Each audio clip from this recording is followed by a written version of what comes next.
Hello everyone, welcome to Living Coast in your living room. My name is Ashley, one of the educators here at the Living Coast Discovery Center. During this time, we are doing our best to bring you different engaging and educational videos for you to learn about nature and all the wonderful things within it. Now, every day, Monday to Friday at 11 a.m., we're bringing you new videos here to our YouTube channel, so be sure to check them out and learn all about the wonderful things that we are bringing into your own homes. Now, the Living Coast Discovery Center is a small nonprofit zoo and aquarium located in Chula Vista on the San Diego Bay National Wildlife Refuge. Now, today we are going to be learning all about our hoot-iful friends, and today I even have a special guest with me. This here is Jack. Does anyone know what kind of an animal an owl is? An owl is a bird, but it's a special kind of bird called a raptor. Raptors have special body parts that make them very good hunters. They eat meat exclusively. What do you think an owl's favorite food is? What do you think Jack here likes to eat? Mice and rats. That's exactly right. Owls live all over the world, including right here in San Diego.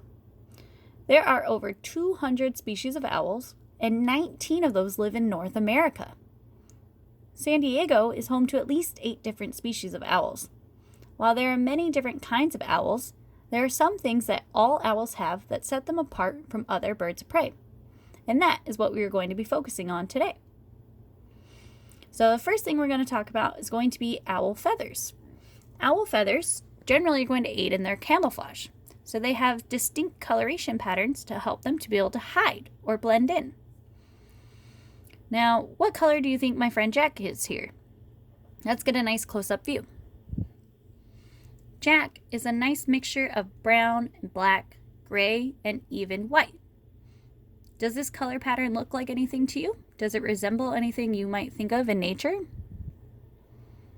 Well, Jack's coloration pattern matches his environment. Western screech owls spend a lot of time nesting in trees. So his color pattern is actually trying to mimic that of tree bark to help him hide in plain sight. As they nest in tree cavities, western screech owls need to be able to match. So he has this nice mixture of browns and grays and whites, different shades of browns, and even some black feathers in there too.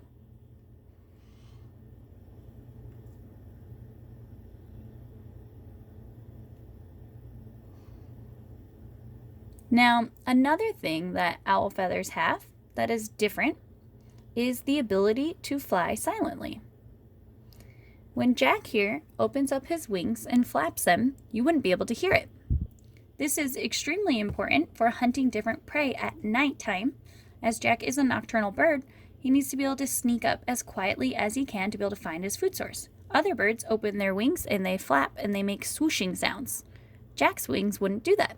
So making no sound is important, so when they are hunting, they can sneak up on their dinner. So a unique owl adaptation to have silent flight. Now, another adaptations that owls have is having a short and downward turned beak. Now look carefully, and you'll be able to distinguish his beak from the rest of his feathers, but his feathers do a really good job of camouflaging or concealing his beak. But if you notice it just in there, it is small, but it is very sharp, and it even has that downward curve. So owls have small, short, sharp, and downward curved beaks. That downward curve is actually what's going to help them to be able to grab onto their food. So that short, sharp, and downward curved beak is what they use to grab their food and then use it like a knife.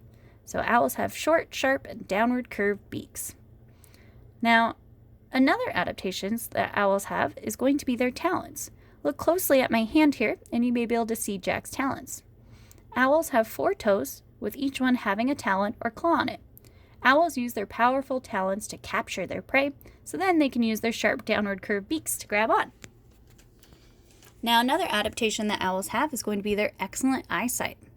Do you see how big Jack's eye is in comparison to the rest of his body? Owls have large eyes that take up their whole socket, and there are no muscles around it. So their eyes are fixed in one location. This allows them to have really big eyes that can see a lot more around them. Owls are known to have excellent vision. One of the things with owls is that they can't move their eyes from side to side like we can. So we can take our finger and hold it out in front of us and move it from side to side and just move our eyes. We can do this without moving our head and just follow it with our fingers. But owls can't do that because their eyes are so big, they take up the whole space inside of that socket. There's no muscles around it like we have around ours. Now, we have muscles around our eyes that allow us to be able to turn, but Jack doesn't have that. So that lack of muscles has to be compensated for in a different way, and that includes their head rotation. Now, owls have been known to be able to turn their heads all the way around, but that's actually not going to be the case. They can turn from one shoulder all the way around to the other side. Now, if you hold your finger up and you went all the way around to your opposite shoulder, that's going to be how far an owl can turn their head. And that's about 270 degrees. So not a full circle, because otherwise their head would fall off. Now, do you see these feathers on the top of Jack's head right here? These look like ears, and they're called ear tufts, but they are actually not ears at all. These are just feathers. The actual ears are hidden on the side of his head, covered up by his feathers. And owl ears are actually going to be very good at hearing. They have excellent hearing. It's one of their best senses. But these ear tufts are on the top of their head, and they look like ears just to make them look a little bigger than what they truly are. And they add a little bit more definition to their body. Now, have you ever touched a tree? Is it smooth or bumpy? Trees have marks within their bark, causing it to be bumpy from the top to the bottom. So if you touched it, it wouldn't be smooth. This gives them a little bit of definition, so you can see kind of little crevices in the tree. Having these ear tufts on the top of Jack's head, that actually helps to give him a little bit more definition to his body. So it actually helps him to be able to blend in a little bit more with his environment of those tree cavities. So he wouldn't be as easily spotted while he's standing up there. So now that we have learned about owls in general, let's meet our lovely assistant today, Jack. Jack is a western screech owl that calls the Living Coast Discovery Center home. Now, western screech owls are small owls, but that does not make him a baby. He is a fully grown adult. Western screech owls usually only get to a length of about 9 inches, so they don't usually get very big. And you can see him sitting on my hand here that he's not very big, and he's not very heavy either. He only weighs about 4 ounces. Now, these owls are going to be small owls with stocky bodies, and they are commonly found in open woodland areas, so areas that have trees, but not too many trees, because they don't want it to be too dense for them. Although they can be found in a wide variety of habitats, they are most often found in deciduous or mixed forest microhabitats, often being found around streams. And they'll nest in those big trees. Western screech owls are found throughout the western United States, Mexico, and parts of western Canada. Jack here is also a nocturnal bird, so he rests during the day and is more active at night. Now, western screech owls are pretty small, but they have been known to be aggressive for their size and can take down even large prey such as a grouse when feeding young. Now, I hope you had a great time learning about owls, but I'm going to talk you through how to make your own owl craft. Now, I'm holding Jack, so I couldn't do a demonstration, but I can tell you how to make your own owl.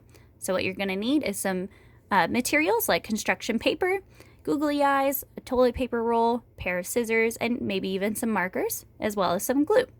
Now, I chose to make my feathers with that paper, but what you want to do is push down the top of that toilet paper roll, one piece over the other, and that kind of locks them in place to give that ear tuft look to your owl. Yeah. Then I took some construction paper and cut out different shapes to it and glued it all the way around, and that made up the individual feathers of my owl. Then you can also cut out different shapes for your wings and your beak, as well as glue on those googly eyes. And if you're going to use hot glue, make sure you have an adult help you out.